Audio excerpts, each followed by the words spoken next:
बारुडा ग्रामठारे प्रसिद्ध माँ लंकेश्वरी वार्षिक यात्रा अनुष्ठित। हजार हजार श्रद्धालु और मानसिकधारी भिड़।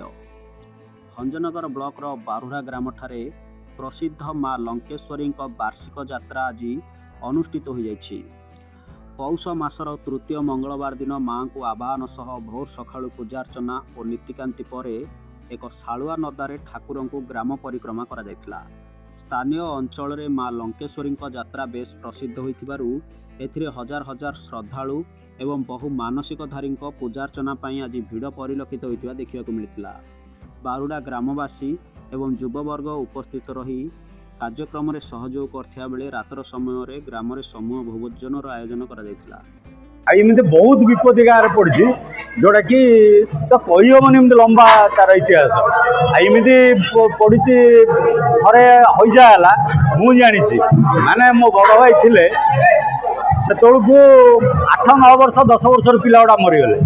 तापर भाई आसिक पचारे बोले तू गाँ लोक नबू ना मत नबू परदिन से बंद हो तू आज बंद करू ना तोर तथा मानून से बंद एमती बहुत गुड़े किंवदंती अच्छे। आ ठाकुर कौन यहाँ हूँ पौष मासर तृतीय मंगलवार ही ठाकुर को आवाहन कराए। ठाकुर को पूजा हुए सकाळु नीतिकांति हम नीतिकांति ठाकुर को क्षीरी भोग हम क्षीरी भोग हो सारी पर ठाकुर बाहर शालुआ नगर गाँटा जाक बुलापी। पुरी रथयात्रा जमी पुरी रथयात्रा जमी आबाल बुद्ध बनिता ना हिंदू ख्रीष्टियान सिख साई समस्ते जमी एकाकार ये सेमती बारुडारे आम समस्ते एकाकार हो जाए। ठाकुर को आडंबर बुलाबुली कर आणिक गंभीर छाड़ू राति गोटे विराट गोटे भोजीर आयोजन हुए।